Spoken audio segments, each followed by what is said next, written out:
6.5 months. 198 days to be precise. In the history of the world, it's nothing more than the blink of an eye. Yet one blink can change so much. Legends gone. The normal changed. Calls for equality renewed. The sports landscape altered. Even in our little designing hamlet, 6.5 months can be an eternity. We say goodbye to our gaming companion for the last 2 years and look forward to the future with optimistic eyes, knowing the possibilities are limitless. It's been 6.5 months since this long, daunting journey began. Designers from across the globe putting their hand in the air, striving to be the best. 54 ultimately made it through the marathon of life-altering events, giving this game one final glorious wave of courses as it fades into the sunset. From 54, the field whittled to 27, and then again to 11. Each decision becoming increasingly difficult for those assigned to adjudicate. But, at long last, a decision has been made. The finalists are a cross-section of the best that TGC Tours has to offer. From designing legends to rising superstars. From the old and grizzled to the youthful and exuberant. Now, 11 men stand on the precipice, but only one will be able to call himself the champion of the largest design contest in the history of the golf club. Who will it be?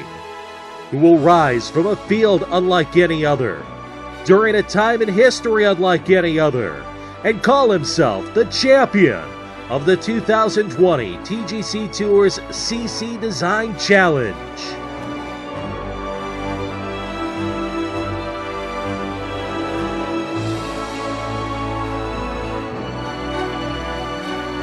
Good afternoon, everybody. Welcome in. Mayday here. B101 with us as well. Had a little bit of technical difficulty with the video that we were going to have a video stream. But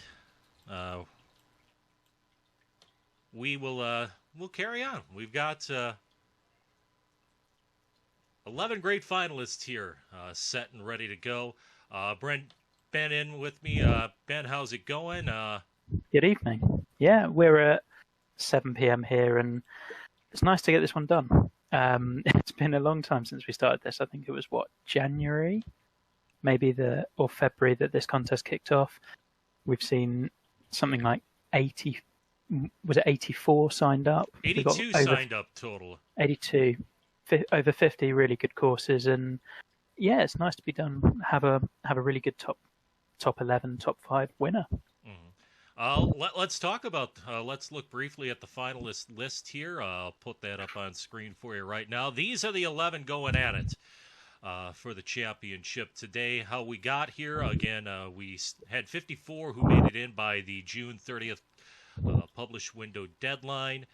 There were 6 judges in this panel, and we'll get to those judges in a little bit later on. But each course assigned 2 judges in the first round. They gave their scores based on the rubric. From that, we took the Z scores because, someone's 45 may have been another judge's 35 just because of the variance.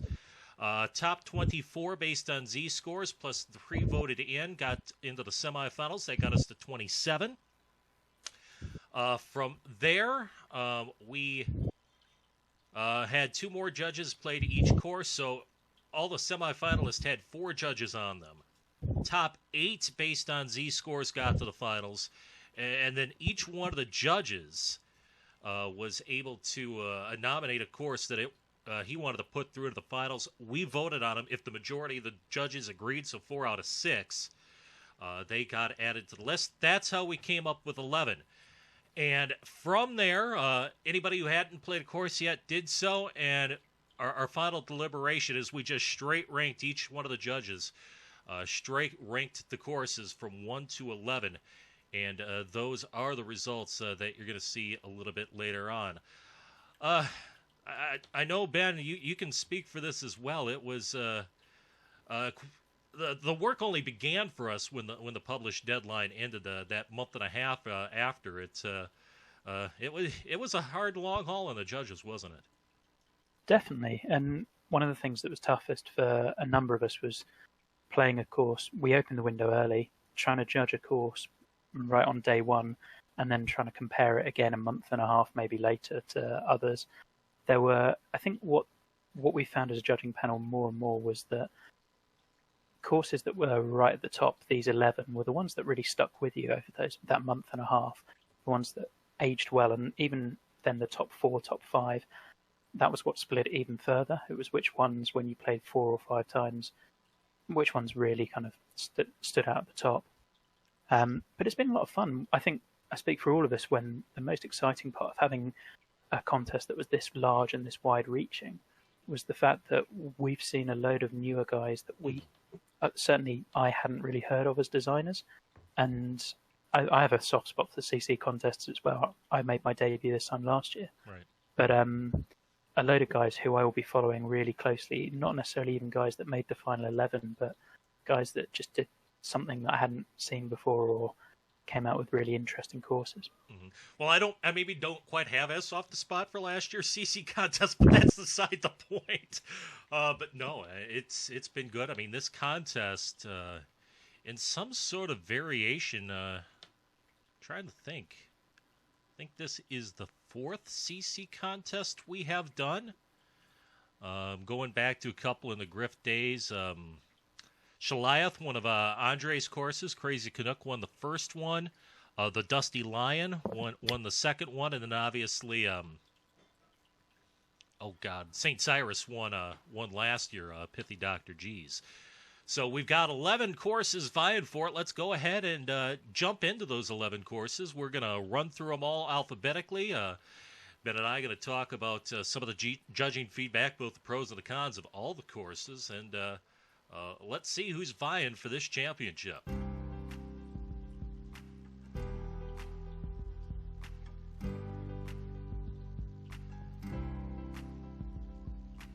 All right, we kick it off with Ace High Golf Club. This is Andres here, Crazy Canuck. A beautiful step kind of desert kind of course. Kind of has Labambia Bluffs vibes. Obviously, with Chantres winning the World Cup, kind of what you expect from Andre, just a beautiful looking course. Yeah, and I would say that even though we've seen Andre do a number of different step courses over the years, this is hands down, I think most of the judges agreed that this was one of the most, if not the most beautiful course in the contest. A particularly strong front 9, I'd say. We had, and the par 3s I found particularly on the front were really good. I love the way you could funnel the ball to a couple of pins, which I don't think I've seen you be able to do on Andre courses quite so much in the past. As you can see, lighting as ever on point, and it was a trademark that the one thing I noticed even while he was building was him bringing a lot of the holes closer together and creating more of an environment. I think that really shone on this course. Yeah, I'll just jump in. I'll add, I think the routing on, I mean, we know Andre sometimes a habit of really just putting everything into the sun and sometimes at the sacrifice of the routing. I didn't really feel that in this course. I thought like the routing itself overall made sense, the flow of the 18 holes in general. And this hole is a good example. Like the holes away from the sun still looked really, really good. Yeah, I think I believe this is 7 we're showing on the screen right now. If there were some drawbacks, this was set at 144 green speed, right on medium. There were a couple of borderline pins even on 144, so I know that was one of the concerns of some of the judges. Could you really, if you were putting this on in a tournament, it feels like you might be kind of shoehorned into that 144. You don't have a slight step up like a 155. You have to go up to 163, which would get really dodgy, or you'd go 119 and yeah.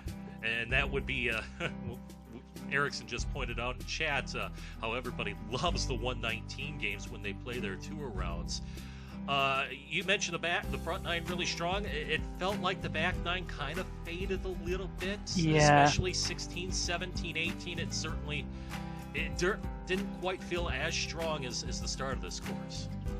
No, certainly I know a number of judges found that the final 4 holes were not as strong as some of the ones that preceded it, which is kind of understandable. I mean, the front nine was right up there with one of the best front nines we'd seen in the contest, so it's no surprise necessarily that it takes a little bit of a dip, but that was one of the things we did note, that the final couple of holes.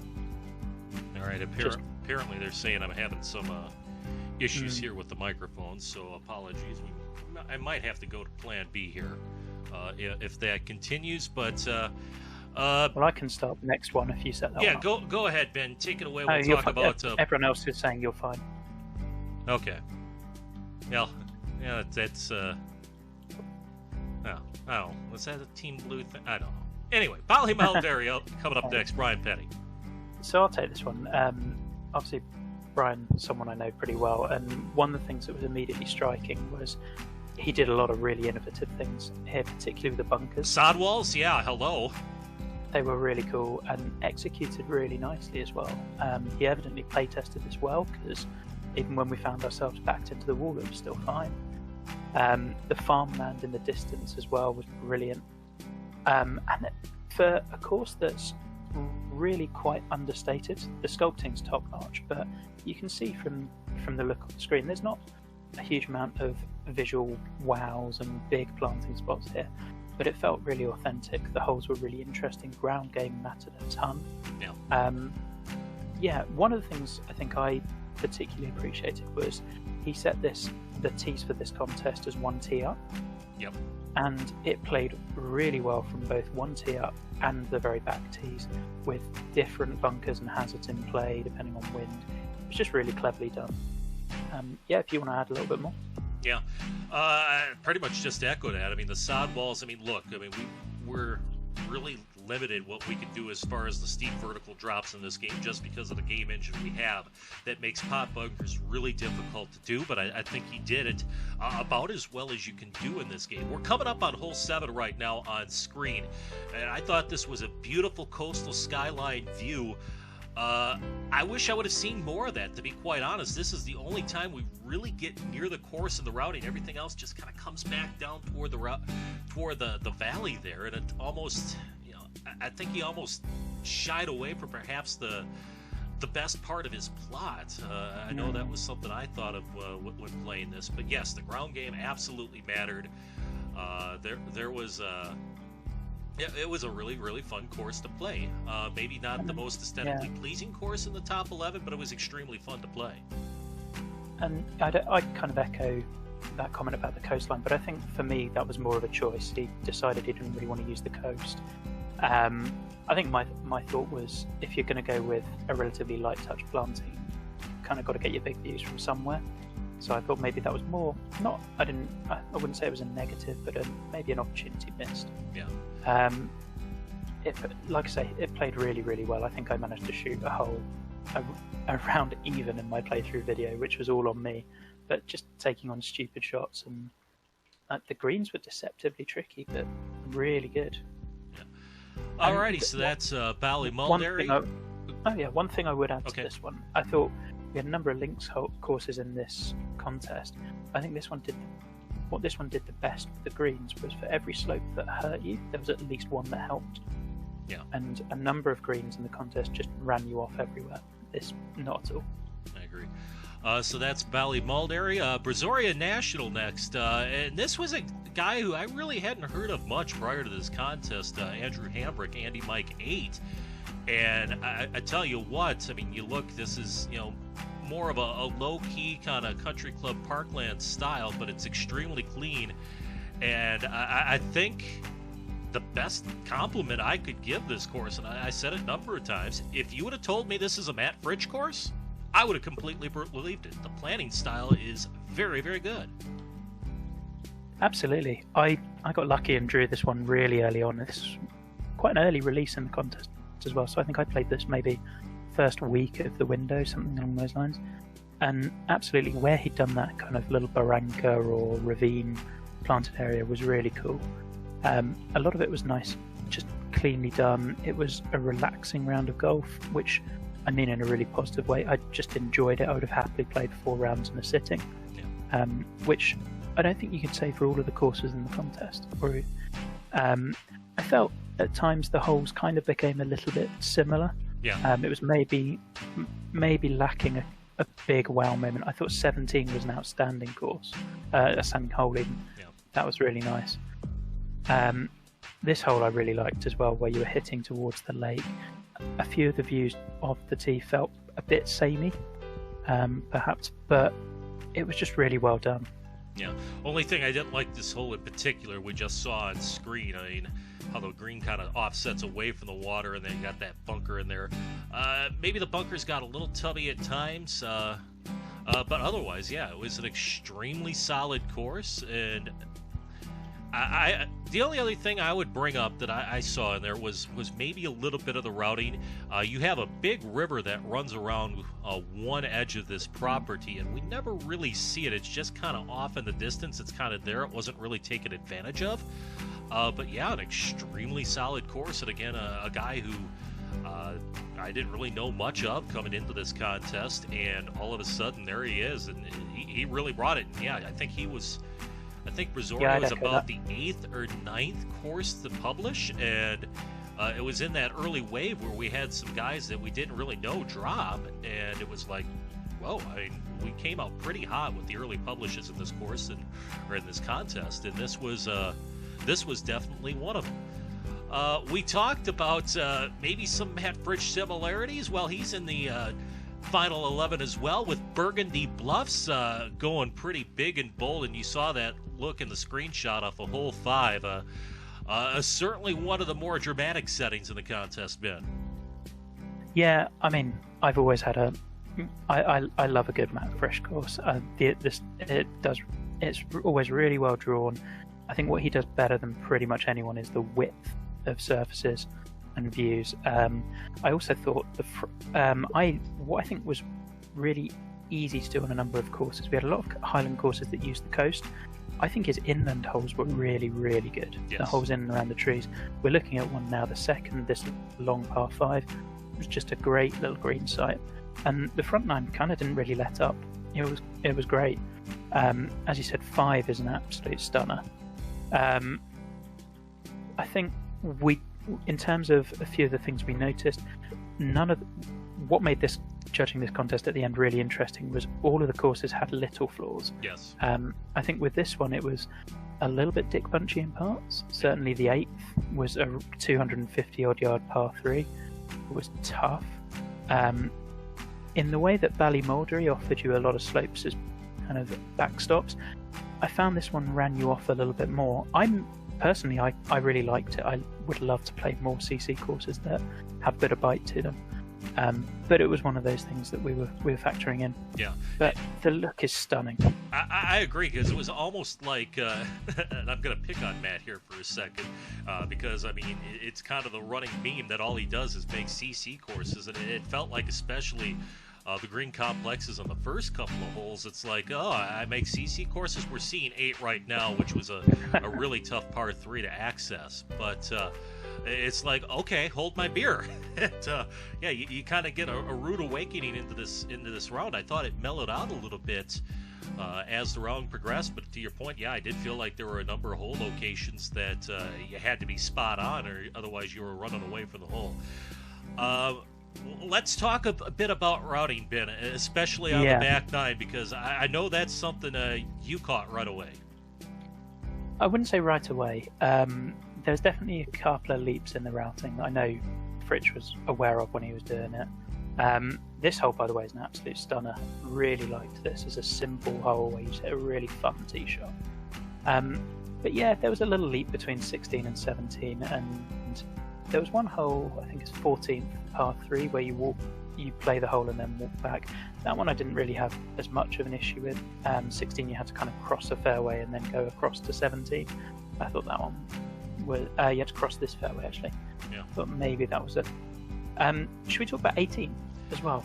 Yes. Because that definitely split opinion. I'm firmly in the camp that I loved finishing on a par 3, loved the bold 3 in front of the clubhouse, and just thought it was great. Yeah, overall. That'd be this one. Yeah, I like this par 3 as a finisher. In fact, we'll talk about it a little bit later on when we get into our special awards, but I thought it was a very dramatic closing hole, and there were some closing holes in this contest that weren't quite, I mean, they were more of a letdown than anything. So I liked 18. I'm with you. There was some really weird routing on the back that second, third time through you definitely caught, but overall, I mean, it's another beautiful Matt Fritsch course, and there's certainly no debate why he is among the final 11. We go to one of the new guys now, Ariel Adam with us in chat. He finally published a fictional course, and it was a really good one.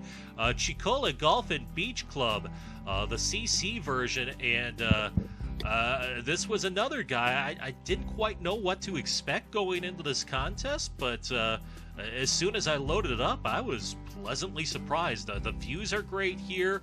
I really like the bunkering, and there was just kind of a chill vibe to this course that I really enjoyed. Second that. It was really nice and a calm round. This par 3 was an absolute stunner. I thought. Yeah, we're looking at the third here. I thought that was a real high point. I really liked all of the planting, the looks, and the environment. I thought it was very nicely done. Where I think a number of the judges found this one a bit not lost out, but found it struggled a little bit more was difficulty off the tee. Yeah. It was fairly straightforward. You could generally hit pretty much anywhere you want, and often you'd roll into the middle of the fairway. Here was a good example. You could take on the barranca on the right, but you can just hit to the middle and you roll down there anyway. A lot of bunkers, I agree, looked absolutely spectacular. But I didn't find that many of them were in play. That's fair. That said, I mean, for someone who, okay, he's in terms of hours of the designer, he's no rookie, but as a first proper kind of publish, it was really strong. Yeah, no, I thought this was really strong.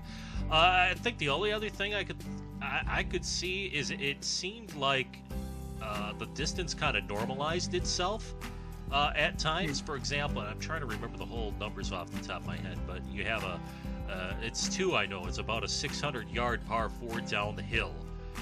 And then I think and I'm trying to think, there's one coming up on the front, maybe 7 or 8, that's about a 500-yard par 5 uphill.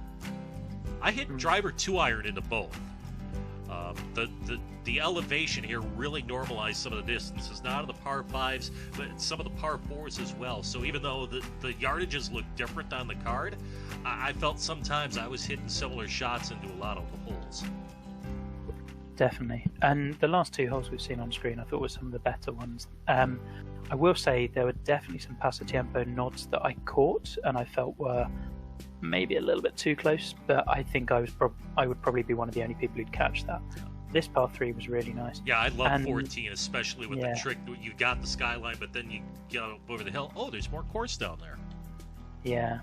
The one thing I would add with this one is if we're going to critique Ballymulderry for not using the ocean quite enough, I think this did the same thing. We hit 17, which is the next hole, and you have the ocean, but it was kind of blind off the tee, and then you turned away from it. I felt maybe that could have been used a little bit more. Yeah, but still overall a great effort by Ariel Adam there with Checola Golf and Beach Club. We go from a rookie for someone who's looking to double dip, go back-to-back design contest championships. The wee lad, Dylan Bronson, following up his major championship course with Keuka Dunes, and a completely different style. Certainly kind of a bold look, but one I thought worked pretty well. Yeah, it's really nice to see Dylan do something kind of completely different. The greens were certainly a topic of conversation in the judging panel. Personally, I mean, I've got a bit of a history with funky greens, but I thought they played really well, and he'd posted in his thread that they would look a lot worse than they actually played. I couldn't agree more.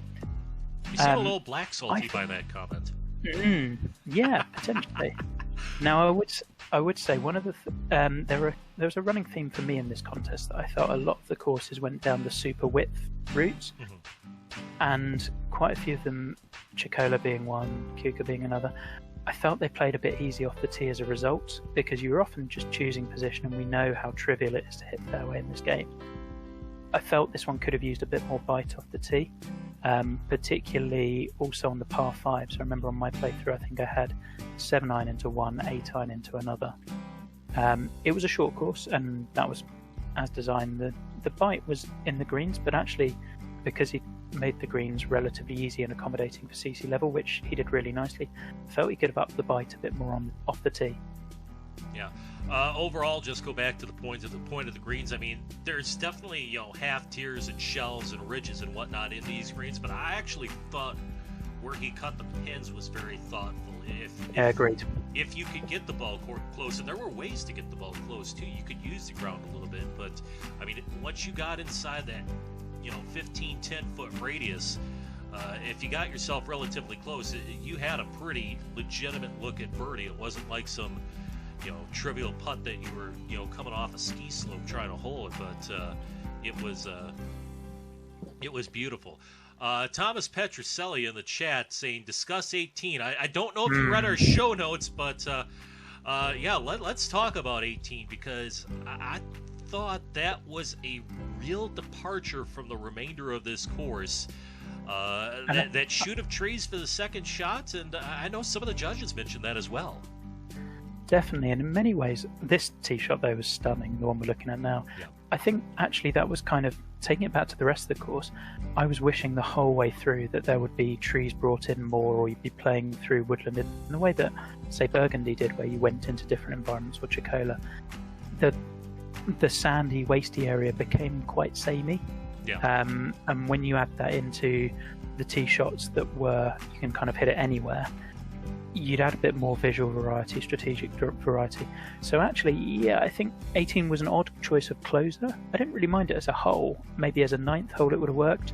I absolutely loved his 17th hole for the first time ever. Actually, that did bring the trees in really nicely. I thought the idea was cool. It was just, as an 18th hole, and as you say, we'll be talking about this a bit more later, the whole contest. It wasn't really a finisher. It was just so different to the rest of the course. Yeah, I felt it might have been a little jarring in that regard, but still a great effort. And Dylan coming in hot, looking to go back to back. Another one of the newbies in here, Mystic Links Resort, Bally's Acorn 4, Rob Ball, another guy who I really didn't know anything about, was one of the guys who published, I believe, right before the deadline, and comes out with a spectacular-looking Seaside Links course. I think this will be one that a lot of people looked at when the draw was made for the final 11 and were surprised it was in there. Because I don't think until you played it, you really appreciated how good it was. Yeah. I had a bit of a heads up because Rob, I think, has been in some of my streams and was talking a bit about what he was doing. And even then, when I opened it up, I drew this in round 1, and I absolutely loved it. Again, another one of the cliffside courses, I think, where the inland holes really outshone the cliffside ones. Some of the greens were really very Bandon Dunes-esque, and it just worked really nicely. There were a few slips that you'd kind of expect from a rookie. The main one being the 12th, which I believe was accidentally a 600-yard par 4. That was pretty tough and unfortunate. But yeah, you take it over. Yeah, I don't think this course, I mean, we're looking like here at the cliff edge here, and I think this is around hole 5 or 6. It wasn't quite as clean as some guys would do, but again, for a guy who, again, very little knowledge of coming in, I thought this course was fun. I liked how the undulations in the fairway kind of gave you a little variety. Overall, I thought it was an extremely well put together package and a great debut here. Yeah, the playability was really interesting. All right, we move on to someone who, if you're listening to some of the popular opinion out there, at least some of the feedback over the last couple of days, maybe one of the favorites to win this thing. Old Faroe Dunes, Sindre with the course here, and I will start out by saying that, hands down, this is my favorite Sindre course of all time. What he's done, and the looks are stunning as per, but I thought the playability and the angles here mattered significantly more than other courses I've played of him. I enjoyed the looks and the playability of this one. Absolutely seconded. I think it's his best course by far, and it's scary that he is still getting better and can nail the aesthetics better than pretty much any of us. I really appreciated having judged in last year's Dream Team, and the Geiranger routing was something that really got on my nerves. I really appreciated the way he did his routing in a way that it was all seamless. He absolutely maximised the lighting in a way that I didn't think was too much of a crutch. There were a few little bits where you'd walk back from a green, but I thought it was done really tastefully. The 2 drivable par 4s, we're looking at one now, were spectacularly well done and varied. I loved this one. I thought it was really well done. Yeah, Joe bringing up in the chat a lot of bottlenecks and kind of choke points on the drives, which was fair. I know you talked about some of the choices of where he put his textures maybe a little different. I mean, like, we're gonna look at a transition coming up here that's there was just a little extra apron that seemed gratuitous. I thought could have been green. We talk about routing. All par 3s running pretty much in the same direction to try to take advantage of the sun of the coastline views. So that was something I know the judges noticed. And I think this is another course where we've got to talk about 18. It's kind of an awkward little mid-length par 4, but you've got OB all around with the clubhouse. At least to me, it felt like a hole that was shoehorned into the only part of the plot that was left for an 18th hole. Yeah, I'd agree with that. I think coming back to the surfacing and what you say about the transitions was one aspect. For me, the thing that kind of hurt this course a bit more than that was the narrowness of some of the entrances to the greens, which basically took a run-up shot away from you. Here was one. Yeah. I think it was a par 5, and you've got this tiny little choke point in the middle to try to hit it through this. Oh no, that was drivable 4. But there were a number of times where I'd want to land the ball short and run it on for a front pin, and it was just too tight. I thought that would have really changed how it played. Yeah, but I agree. 18, I liked 18. I didn't love it, and that's kind of a theme for the whole contest. Really, it was a great potential look, but the hole itself was maybe a bit too short, a bit too close to the clubhouse. Yeah. Another thing I'll mention, having played this just this morning, at least the pitch and putt version on Sunday Morning Damage, the green sculpting on this was really well done, and I thought they were really fun greens to play, and I was reminded of that this morning during my damage rounds. The other thing I noted, and it was one of the things I was kind of thinking about in my head, I know you and I had discussions about this. You go back to hole 12, which is that short par 3, right after you kind of crest the ridge there on 11.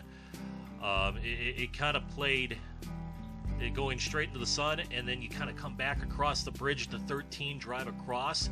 I had made the point, I wondered what that hole would have looked like if the tees on 12 would have been over where 13 were, and have that play more like a short. We got that in the pitch and putt version, and I'm absolutely sold. I think that hole would have been better had he switched the tees around and had come in from that on a different angle.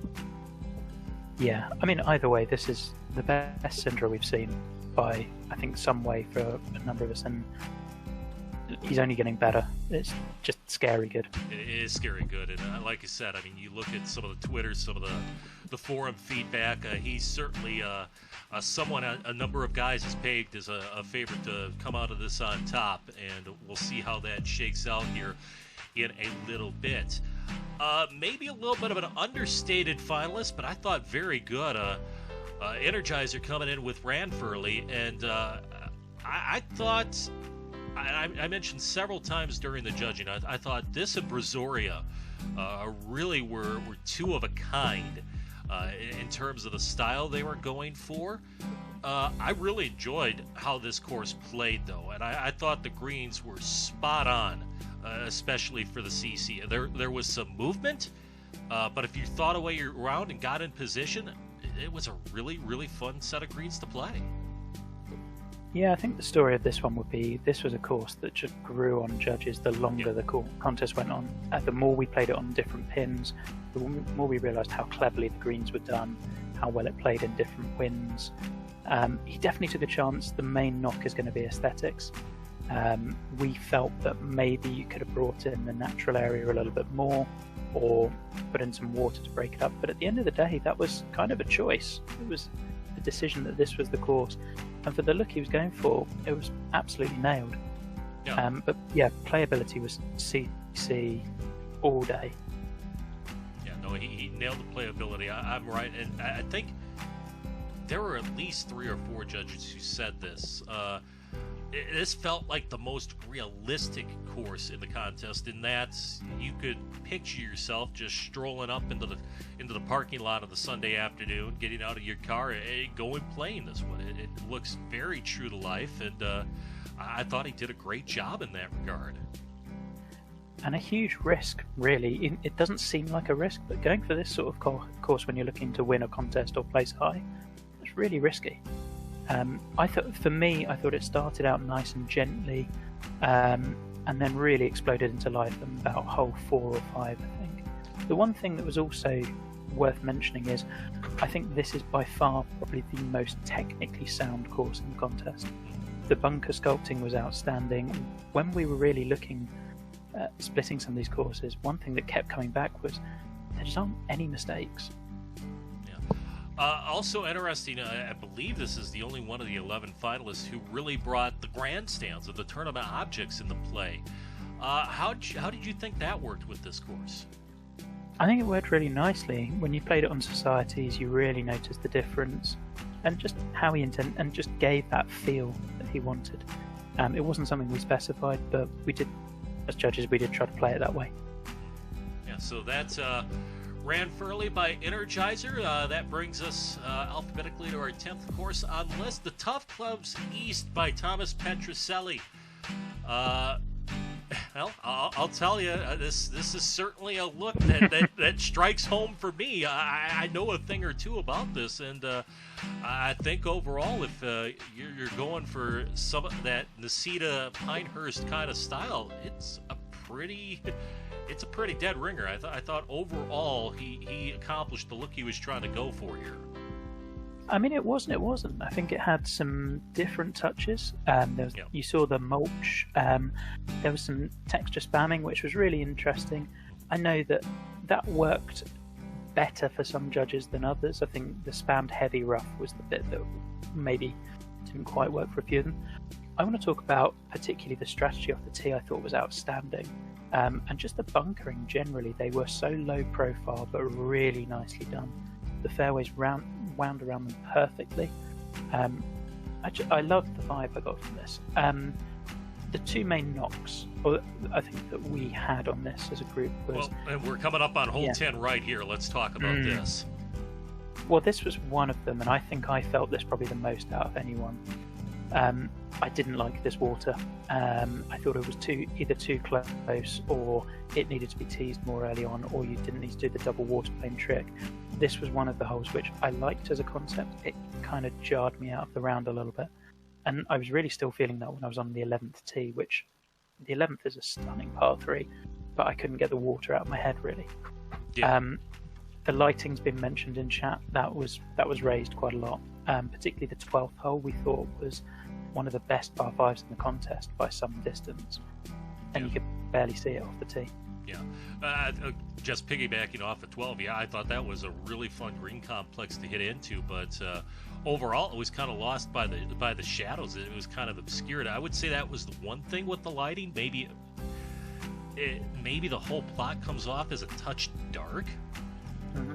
So maybe a little higher sun angle, maybe a little less underbrush planting to really let that sun filter through and showcase your greens. Let's talk about this course. It was really short. I think maybe one of the shortest in the contest. And you mentioned how the angles certainly are evident, how you should attack this course. But I know a lot of times there were a number of par fours where we were left with nothing more than a sand or a lob wedge in. And I think that was another one. We talked about this with Keuka, with Checola. Quite a few of the courses went really short and really wide, and trying to emphasise the angles off the tee. I thought his hazard placement was outstanding. I wished the approaches were longer, because that way the angles would matter more. You could run the ball in, and I think it says everything that 3 or 4 best approaches on this course, they were all the par 5s. I thought the par 5s played by far the best on the course, because which side of the fairway you're on doesn't really matter when you can spin a wedge back. But certainly a great run here by Thomas, and that is the Tufts Club East. That brings us to our final finalist, Grovey 31 with Windstone. And I look at this course, it seems like it's a bit under the radar, just kind of judging from the feedback from everybody outside of the contest, and just judging by the number of plays. But I think in general, 500 odd. Yeah. I feel like in general, Adam Grove is kind of a low, under-the-radar designer, but I really enjoyed this course. This one was a really interesting one, and again, one that grew on people the more they played it. Quick, let's talk about 3 here, the drivable par 4. I know you really love that hole.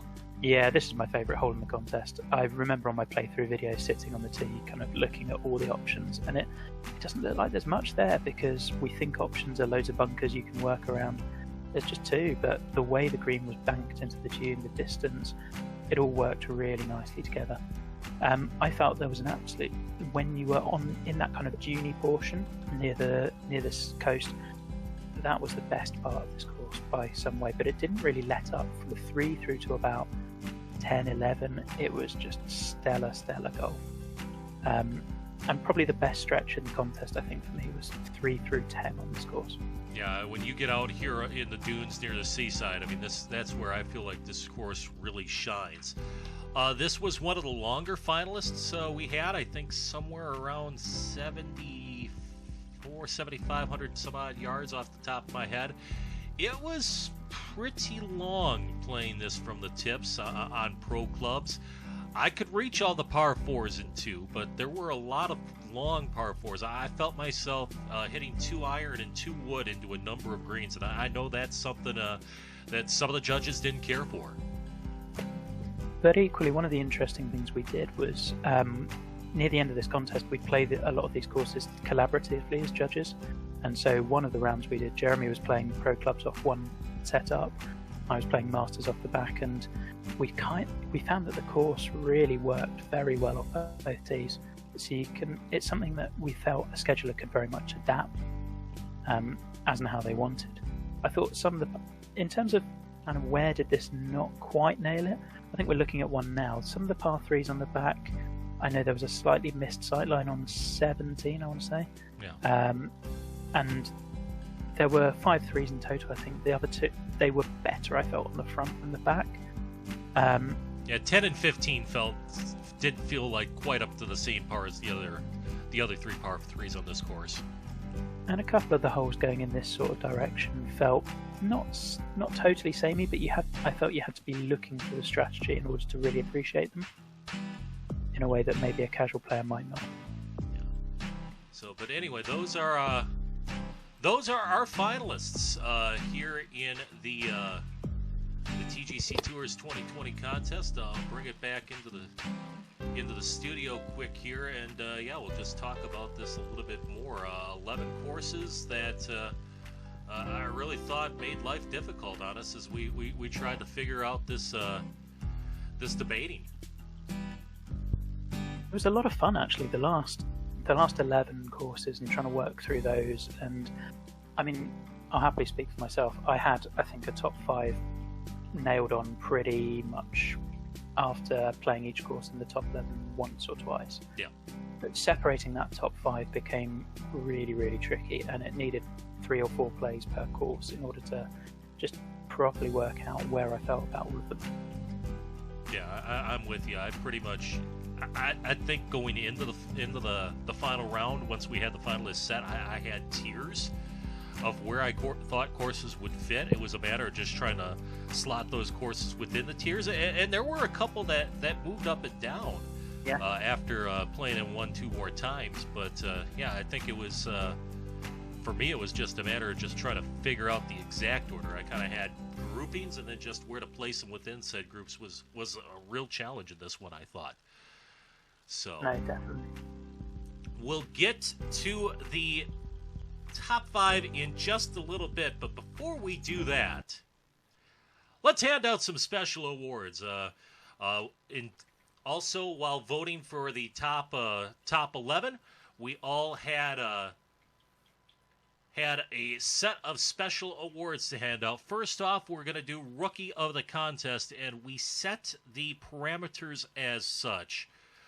First official TGC Tours contest, no more than 5 courses in the TGC Tours database and made the semifinals or better. There were 7 who made that criterion. We're looking at some of the nominees that didn't get the award right now. Katana Mike, I thought that this was his best course to date, Amaru Bay. Matt F. Adamczyk with Angry Moose Country Club, that was great. Gichis with Gargantua del Muerto, Less Than Bread, Green Inferno. By the way, I think Team Red got a steal on him late in the Dream Team draft. I was very happy to get him in the late rounds on my side. Then we talked about Rob Ball with Mystic Lynx and Baby Bull in there with Toby's Rock. All these guys semifinals or better, and commendable job for all of you. Yeah, Baby Bill also wins the award for the best person in the contest. Yeah. Just the nicest guy, commented on pretty much every thread. Yeah. Just a national treasure. Yeah, very, very active in the forums. We love to see it. But overall, these were some of the finalists. But our winner of Rookie of the Contest, Ariel Adam with Checola, well inside of our top 11.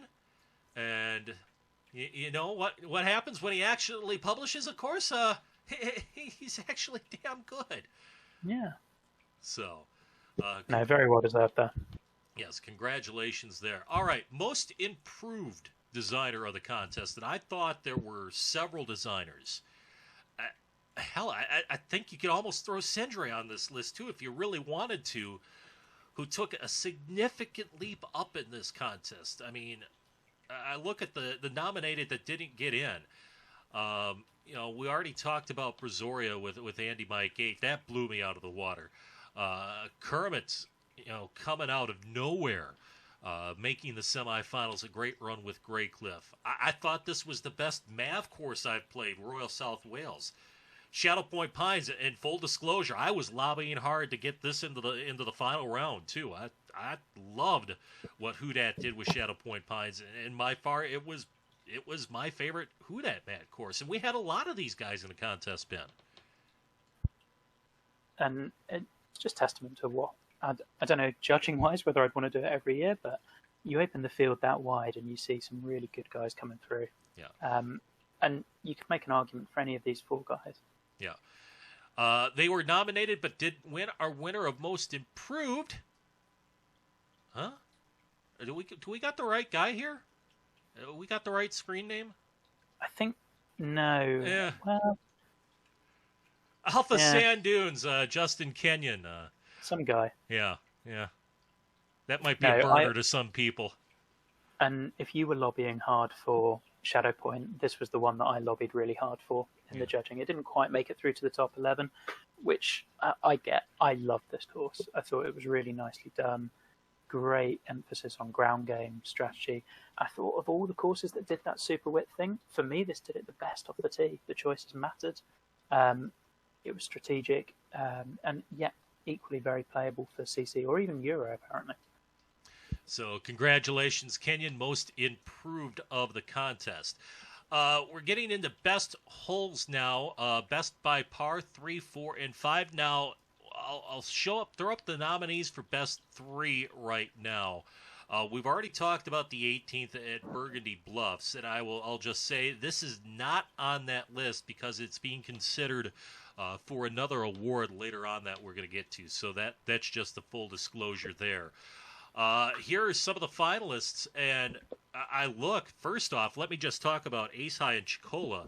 I think on a whole, if you asked me which courses had the best set of par threes in the contest, I think those are right up on the top of the list. And 8 at Ace High, I think, really underscores a fact, because that's going away from the sun.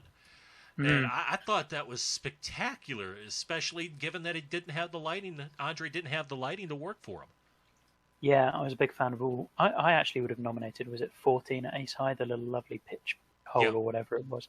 I was a big fan of that. But all of these were just great. And 11 at Tufts, yeah, water aside, I loved it. Yeah. Yeah, I mean, as a whole itself, I thought 11 at Tufts was great. We talked about, I thought Brazoria, the 17th hole there, was just spectacular. Checola, I think you could have made a case for any one of the par threes, to be honest. I mean, especially 3, 8, and 14. 10, I think, was a low-key one for me. I really liked the 10. It was low-key, maybe not quite as strong, but still all great par threes. But the winner of our best par 3 award goes to Sindre. Hole 3 at Old Faroe Dunes. And I thought Old Faroe Dunes, that's another one where I think if this award was for the best set of par threes, it's right up there with Ace High and Checola. The threes on Old Faroe were extremely strong. I mean, Sindre can plant a really good course, but they all played really interestingly as well. A lot of them looked kind of similar, but all actually played differently because of how he did the greens.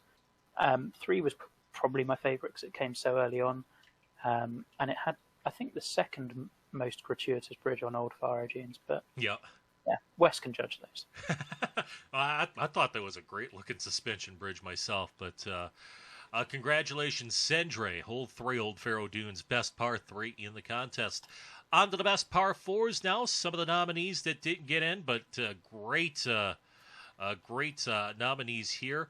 Hole 2 at Ace High Golf Club, Hole 6 at Alpha Sand Dunes, Hole 11 at Old Faroe Dunes, and Hole 5 at Shadow Point Pines. I'll just start with 2 at Ace High. I thought not only was this a stunning looking hole, but I really love the strategy here and how this ravine that kind of bifurcates the hole really was the element that set the strategy. You could try to drive it long off to the left. You could try to lay back to the right. Not only did this hole look stunning, it was very fun to play. Absolutely. I mean, my 2 that I absolutely adored in this, well, the 11th at Faroe has probably the best tee shot sightline in the contest. Yeah. Playability-wise, I loved 5 at Shadow Point. A drive ball 4 that was just bisected by 2 spines in the green. It was just really interesting. Yeah, and then hole 6 at Alpha Sand Dunes kind of right in that mix as well. Kind of shortish but playable. You had a lot of options and all great choices. But our winner for best par 4, he's already talked about it in our show today. Hole 3 at Windstone, Adam Grove. And you said it earlier, Ben, you thought this was your favorite hole of the contest overall. Absolutely. It comes at such a nice point in the round as well. You just come off a really long 4 downhill, and then you come to this drive ball par 4 where there's so many different options. You can play in a number of different ways. It was great. Absolutely loved it. And I think I played it differently every time I played the course. All righty, from best par 4, we move on to best par 5 in the contest. Here are some of the nominees. The 14th at Keuka Dunes, hole 2 at Ranfurly. I thought there what really set the strategy on 2 at Ranfurly, by the way, was that little ridge that separated the right front third of that green. I thought that green complex was extremely well done for a par 5. Hole 12 at Tufts, which we talked about. You kind of come up over that brow and then try to run up onto the green. And 7 at Windstone, kind of hitting into that little punch bowl. These were all nominated. Yeah, 7 at Windstone was underrated because of the tee shot as well. You had to try to hold this little ridge on the right, and then you hit down into the great punch bowl green. 12 at Tufts, as we said, you might have been blind off the tee, but the approach shot was dynamite. Yeah. There were a ton of good par 5s in this contest. It was hard to limit this category. Certainly, and ultimately these were nominated, but the winner ended up being hole 5 at Burgundy Bluffs. Talk about an absolute stunner, a bit of a cape off the tee, and those bluffs, the cliffs just right in your face. This was a showstopper right here. Absolutely. And yeah, I definitely went down that cliffside more than once. It was just an absolute showstopper of a hole, and I loved that it was teased right from the start. You'd see down that sightline a couple of times before you got to it, even on hole 5. Just a really nice hole. Yeah. All right, we go now to the best opening hole of the contest and looking at some of the nominees. The opener at Doubtful River, where you're crossing the river. That's Griffin Race Course, the opener at Keuka Dunes, the opener at Shadow Point Pines, and the opener at Tough Clubs East among the nominees for this award. Yeah, Doubtful River might be one that surprises people, but strategically, that's one of the best holes in the contest. Yeah. Just 2 hazards on there, river, 1 bunker, and it was so flipping awkward. I loved that as a design. Yeah. Keuka, I thought, set the tone really. All of these, I felt, with an opening hole, you've got to set the tone for the course. And I thought all of these 4 really did that. Yeah. All of them did, but none of them won. The winner of this award goes to... Sendre gets another one. The opener at Old Faroe Dunes. And I have to agree here. You get through the load screen and you get this flyover in your face right to open, and you're like, holy crap, what am I about to get myself into? And it takes about a minute or 2 to pick your jaw off the floor and finally hit the opening tee shot. And it's got that classic Syndra thing that you know is coming every single course, and it never gets old. Hitting that kind of lofted approach into the first green and just seeing the rest of the course just appear. He does it. No one does it better. It's fantastic. Yeah, so congratulations, Sendre.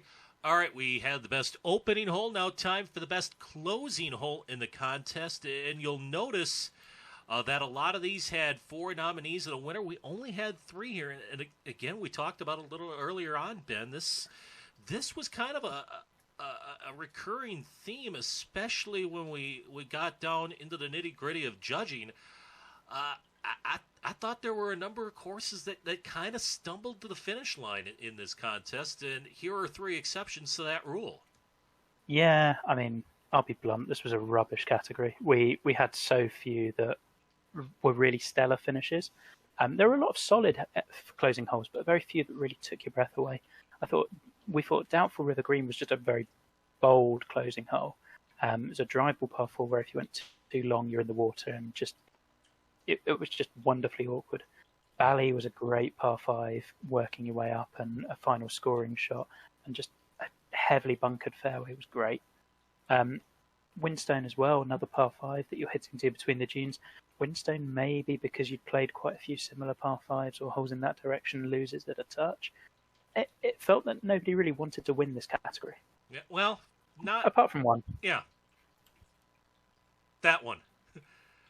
You want to talk about a mic drop moment at the end of the round? I think nobody did it better than Burgundy Bluffs.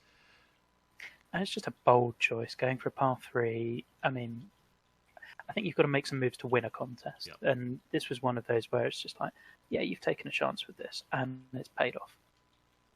Yeah, and I think this was a category, too, and I know you and I, when we were racking our brain for the nominees, there were a few, we've talked about it, a few courses that kind of stumbled in.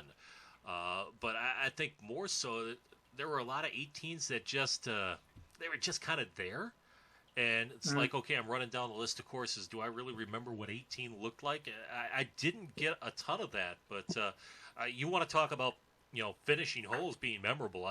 This is certainly among those.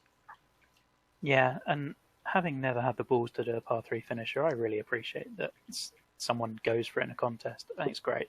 Yeah. Alrighty, a few more awards to get to before we get to our top 5. Coming up next, the Victor Lane Award for the best clubhouse in the contest. Here you're looking at some of the nominees. Brazoria is in there, kind of low-key traditional. Keuka Castle is in there. The moat at Tufts Clubs East, and a low-key but sneakily well-done clubhouse at Windstone. Yeah. I mean, clubhouses is not my thing, but I am just not very good at them. I really appreciate all of these and our winner, just in that there's so much creativity that goes into this stuff, and you'd think we'd exhausted the ways to use all of these objects, and yet we keep getting different stuff from people who are so good at it. Yeah. Your winner is, and somebody called it in chat earlier on, Shadow Point Pines. Extremely well done. And I will just call your attention to the door there at the center of the screen. Mm. You know how that's done? It's one of the shelters that's been sunken into the building there. And he's used garbage bags to blacken out the windows and make it look like a legitimate door there. That was really cool. We know who that can make a great clubhouse, but in fact, Petty drafted him on his dream team just for the collab clubhouse. Yeah. Obviously, you can see he's got a nice big deck. He's got plenty of spots to sit. We can't get a look at a parking lot here, but who cares if you got parking cars in the parking lot anyway? So, but yeah, Victor Lane Award goes to who dat, Matt, with Shadow Point Pines. Next one is going to be the Step Petty Award, and that's the most unique design elements. There are a couple of nominees. We talked about Doubtful's tiered water trick for the rivers. Bipolar Bear coming in with a raid. Appreciate that. Let's see, we talked about that. We talked a couple others, but really, the Step Petty Award had to go to the OG, right? Brian wins it with his pot bunkers at Ballymulderry, which I thought was I thought that was extremely clever and extremely well done. Yeah, comfortably the most. You want a moment where you just go up to something and go, how the hell have you done that? And this was one, and then we looked at him and was like, oh, you've done it like that? And then, geez, that took a lot of patience. Yeah, memory just popped up, though. Another one that was nominated for this one was Crizzy with some of the stuff he did at Suzuka with the pagodas and the flowering trees. That was also nominated for this award. The Cotton McKnight Bold Strategy Award is next. We had a few of them. I know Life on the Board was mentioned for a 170-yard par 4. There were a few others out there, but this ended up being pretty much a straight-up unanimous choice. Boldest strategy, riskiest design choice of the contest, Wood Duck Dunes, and those greens that were served as fairways. And I know we're all looking forward to seeing this course ported into the next game with green grids everywhere. It will be nothing but yellow and orange and red, and it will be glorious. Absolutely glorious. But so Adam Godfrey, the winner of our Cotton McKnight Award, and that's a look at the special awards for the contest. So, congratulations. We'll pop her back into the studio here and take a look at. So we had a lot of great awards, and it's about that time, folks. We've rambled along. We're a little over an hour now, but. We're getting close to the moment you all waited for. And I will tell you this before we announce the results. The voting was extremely close. The voting was not unanimous. But the difference between first and second was one single solitary point. And again, the judges had a ballot. They ranked the courses from 1 to 11. Any of you stateside familiar with how the Associated Press poll is run? That's pretty much what we did here. So with 11 courses, first place vote got 11 points, second place 10, third place 9, so on and so forth. The course with the most points at the end ended up winning. So, and it was, I know. You and I don't think we're speaking out of school here, Ben. There was plenty of banter in that judging war room over the last week as we looked to set our final ballots. There were certainly courses that garnered a lot of chatter both ways, both very positively and had their dejectors and detractors. Yeah, absolutely. We had, but I think as a whole, most of us had the top 4 pretty much the same top 4, and hopefully I'm not speaking out of turn. The course that ended up winning had half of the first place votes. I think we ended up with the right winner. Yeah, you're correct. The course that ended up winning actually had 3 first place votes among it. So, all right, here we go. Let's count it down. The top 5. And I think I let this slip earlier. There was a 5th place tie in the tie, Checola Golf and Beach Club. Yeah, which is an outstanding piece of work in your first contest and with your first fictional course. What we're going to do is, while we go through, we've talked through a lot of what we liked. In terms of this one, the thing that held it back for a number of us from being a little bit higher, it was just a bit too easy off the tee. It was stunning, visually planted really well, just looked great. It needed a little bit more teeth in order to just rise up a bit higher. I think this is probably more an indictment of the state of my game more than anything. I had this higher up on my board than some of these guys. I thought the course had some bite, but maybe that's just some of my rotten play. But it was. I thought the approach plays were done really, really well. Yeah. My issue was more from tee to fairway. I wasn't really having to think as much as really the courses above it. Yeah, but still a very, very solid course and well deserving to be in a 5th place tie along with Ballymulderry by Brian Petty getting into that joint 5th position. And, what this course lacked in aesthetics, it certainly made up for in playability. The playability on this was right at the top draw. Just the ability to work the ball to pins in different ways. But you said it. I mean, the main thing is, in order to go really, really deep in these contests, you're going to be going up against courses with all of the eye candy in the world, the Syndras, the Fritches, those kind of guys. This one didn't quite have that. It had a realistic vibe, but it played so well, and really deserving of a spot in the top 5. Yeah, I think at the end of the day, the golf was absolutely great on this one, and that's why it finished as high as it did. I would have liked to have seen some more framing again. I think the routing. I think we might have been able to utilize that coastline a little bit more, but it was just a real nice links course. It played well. It played fair, and I thought it was a really great fun course to play. So. Ballymulderry and Checola finishing tied for 5th place. That moves us on to number 4.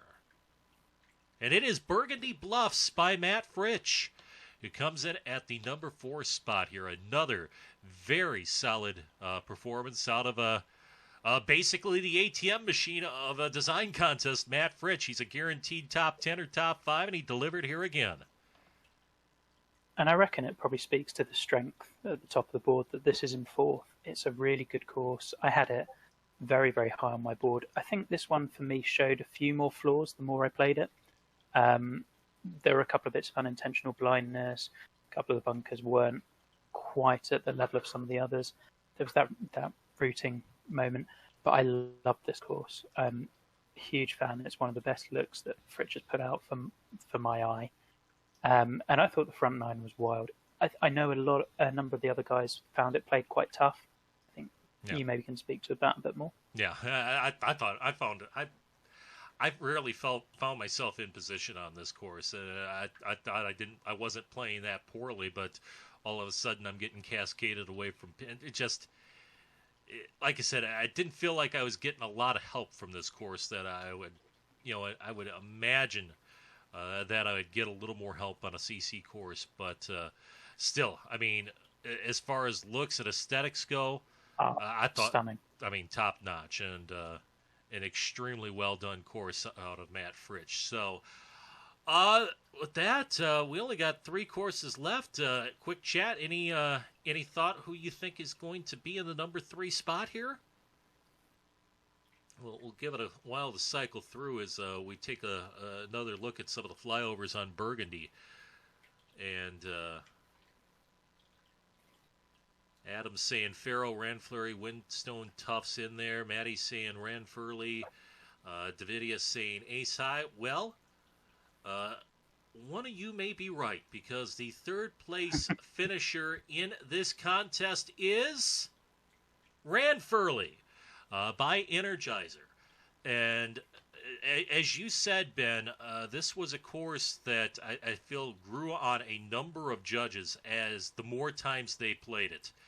And I'm certainly one of those. I mean, every time I played this, I really like this course more and more. It might be a little less, it might not bang you over the head with the visuals, but gosh, it was just a fun, realistic course to play. And again, I enjoyed it more and more. I loved this one. I had it really high up from the start, and I just kept playing it and kept enjoying it. And as I said earlier, what lifted this one higher and higher the more we were discussing it, as we went on other courses, we were finding little bits or little knocks on them, things we'd noticed. We got nothing on this.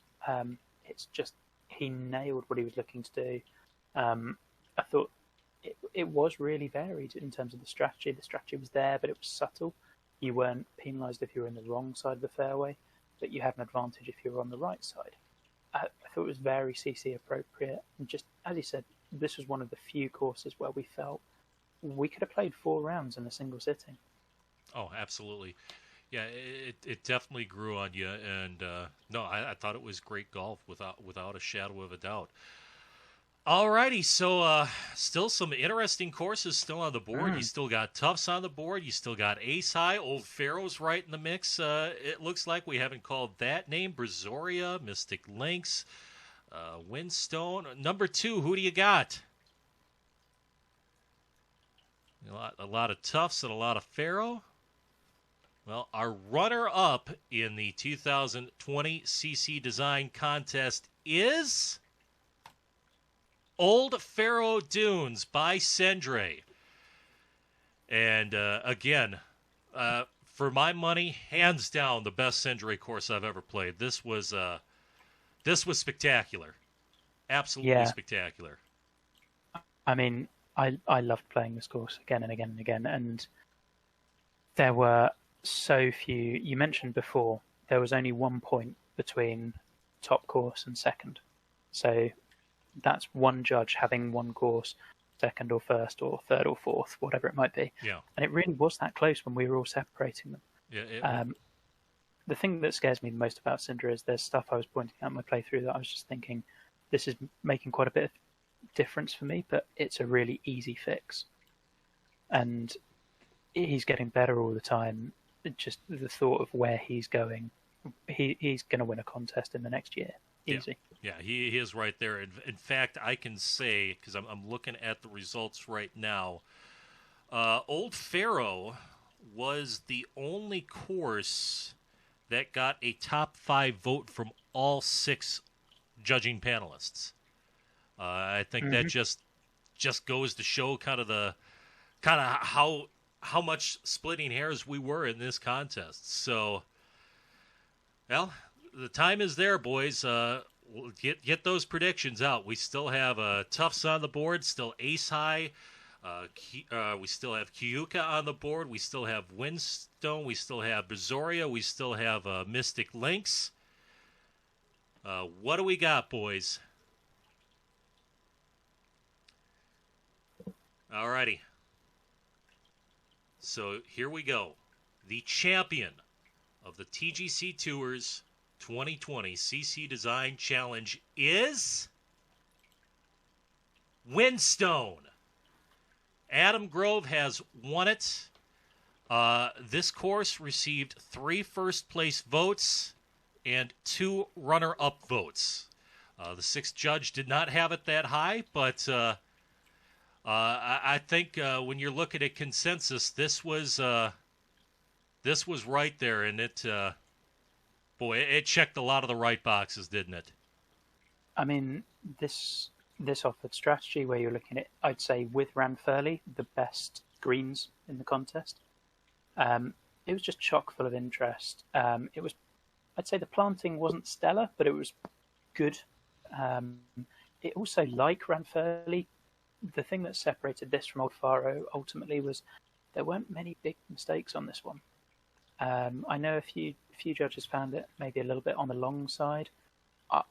this is the sort of course I'd love to play on CC every week, because having master clubs gave you both a risk and an advantage. Yeah.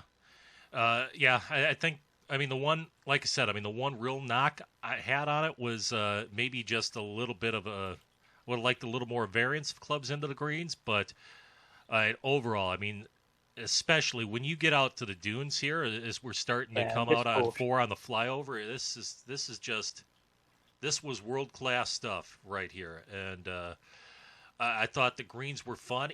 Even I'll go on 15, which, you know, I thought maybe some judges thought fell flat, especially from an aesthetic standpoint. I still thought, because of the sculpting, it was a very fun hole to play, even though it was 240 some odd yards. I mean, you had a little runner slope up on the front. You could run it on. You could do different things there. It was, like I said, overall, I thought this was just an extremely fun course to play.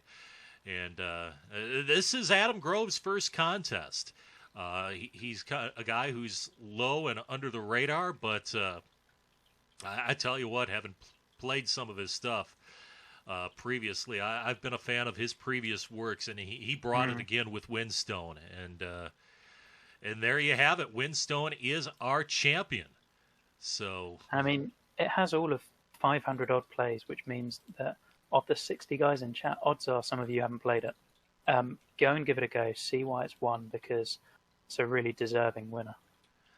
Alrighty, so with that, we'll go ahead and we'll take the look at the final list. There's your Grovey's in chat. Congratulations. Oh, Grovey. Congratulations. Well deserved. Well deserved, pal. It was great. There you look at the final results and how close this was. Windstone edging out Old Faroe Dunes by 1 single point for the championship. Ranfurly there. I'm just going to pull up my spreadsheet. I think Ranfurly, it had 1 detractor, but 4 of the 5 judges had it in their top 4. Brazoria, or Burgundy, excuse me, everybody had it in its top 6. Then you had Ballymulderry. It had a couple of 4th place votes. Checola, as you see, did get 1 first place vote. I will go ahead and raise my hand there. I did have Checola just slightly ahead of Windstone. Again, I didn't mind the playability as much as some. I thought it was excellent. But the other 4 courses in the top 4 were in my top 5 overall. Ballymulderry in there.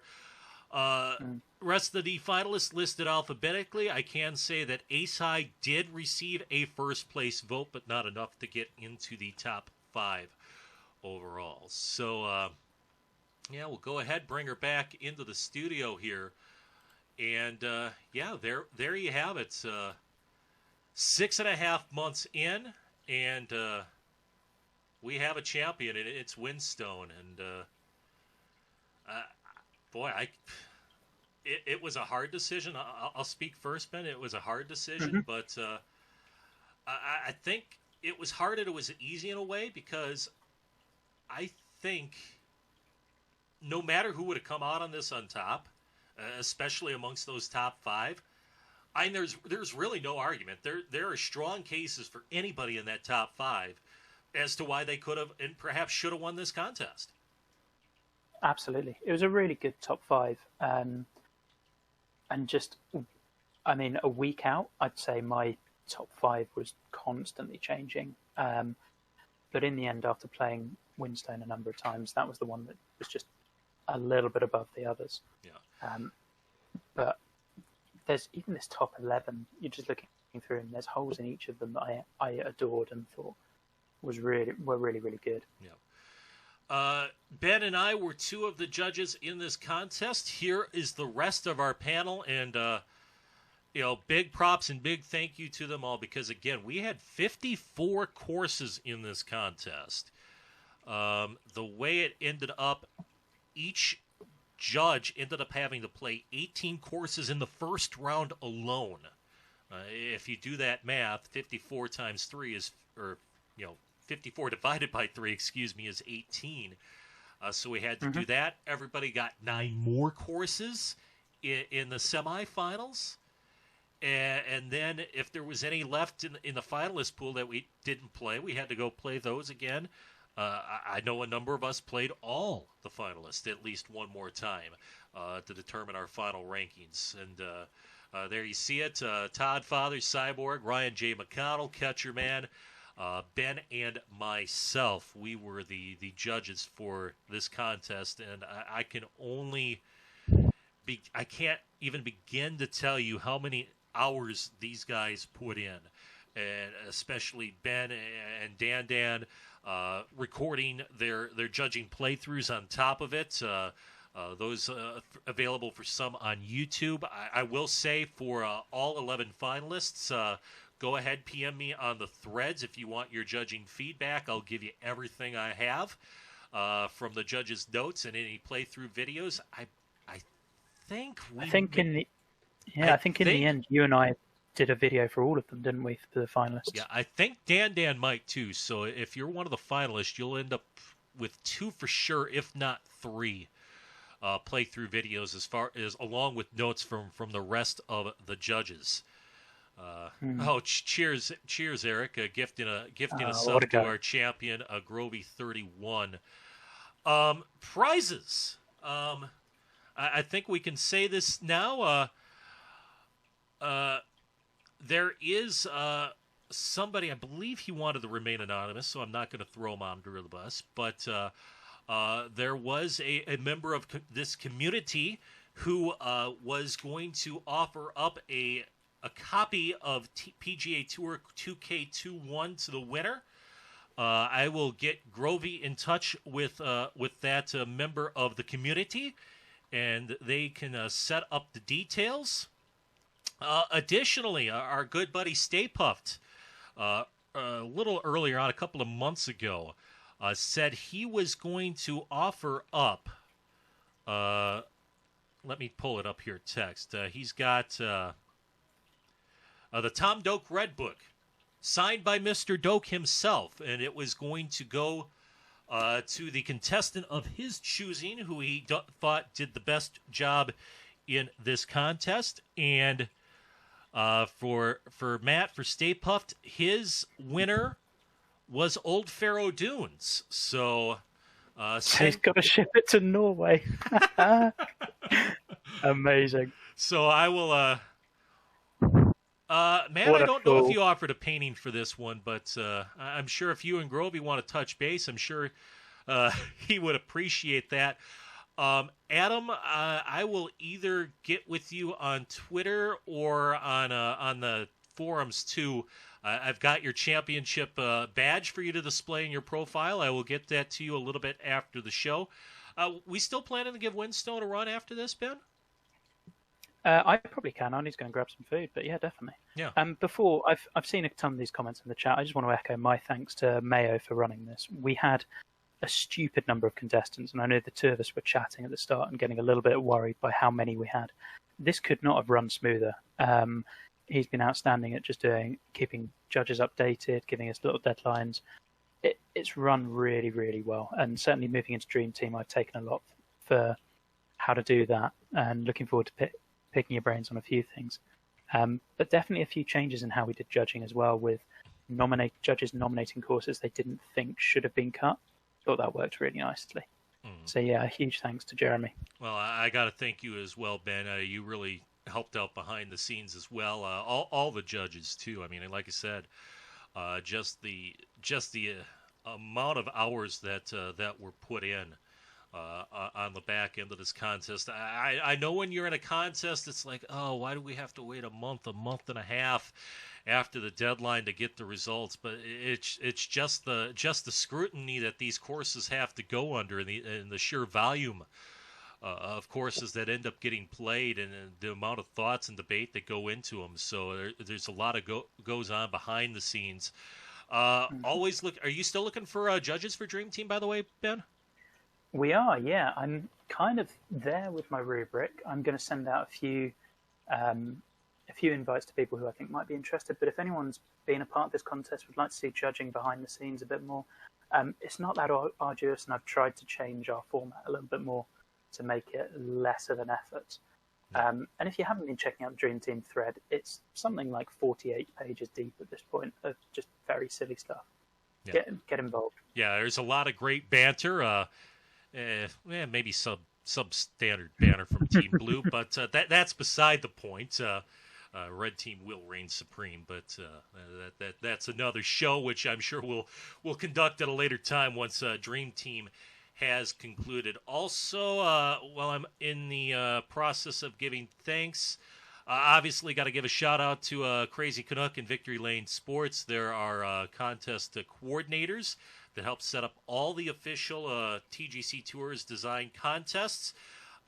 Dream Team, the sign up, the draft has already happened, but if you're newer to the game, newer to the designer, and want to get into a contest, Erickson Stone has been here in the chat as well. He is the runner or the organizer of the TGC Tours Rookie Design Contest, and I believe that is also going to be getting started very shortly upon the release of PGA Tour 2K21, which will come up here obviously Friday when that game drops. So keep an eye on the forums over at TGC Tours for all the details on the rookie contest. That's always a fun one, and you're speaking to two previous winners of rookie design contests. So if you're looking to kind of get your feet wet and looking for a bit of a springboard, that is a great contest to get involved with. Yeah. Also, Absolutely. Quickly while I'm on the matter of thank yous, Gem Avacrack, they did a great job. We couldn't get to all the courses in the contest, but they did a yeoman's job getting to the vast majority of the courses in this contest, giving playthroughs, putting them on their YouTube channels. We linked to them. Early 81 also did a couple of playthroughs that we linked to. Thanks to them, thanks to the judges, and thanks to all you contestants. This was a little different format, and obviously when we set the format for this contest, we had no idea what was going to unfold in 2020. I mean, nobody would have predicted what we would have had to have gone through during the duration of this contest window. But props on all of you putting out just the sheer volume of excellent courses that came out of this contest. I mean, Seconded. We name a champion today, but as corny and cliche as it sounds, really the entire community does win. Also, just a quick thanks on my mini feed, Pride Lance, BAFL99, Ned Buttercup. Thank you all for the follows. Yeah, with that, that's about going to wrap us up. We are going to do a little bit of a post show. I am going to end the stream. But we'll get set, and we'll go ahead and give Windstone a play here. How much time do you need, Ben? Give me 10 minutes, and then I'm good. Sounds good. Well, you've got a little outro, so I'll hop off now Alrighty. and join you back in a sec. Alrighty. Yeah, cheers, guys. See you later. Thank you, Ben. Thank you, everybody. And congratulations to Windstone, your champion. This is Mayday. Have a pleasant rest of your afternoon. We'll be back with just a little bit with a playthrough of our championship course. 54 contestants wowed us, putting their might into creations over the 5-month window of the contest. We saw courses rugged and flat, coastal and landlocked, every theme, every item, every designer giving his very best. Some things we already knew. Designers like Crazy Canuck, Matt F27, Brian Petty, Cendre, and others continued to show why they're among the best. We saw new names come to the fore, like Bally's Acorn, Andy Mike 8, and Ariel Adam, establishing themselves for the future. But no one did it better than Grovey 31, the marriage of woodlands and sea, surf and sand, all with playability to match. Which course was the best? The answer, it seems, was written in stone. Congratulations to Adam Grove and Windstone, your 2020 TGC Tours CC Design Challenge champions.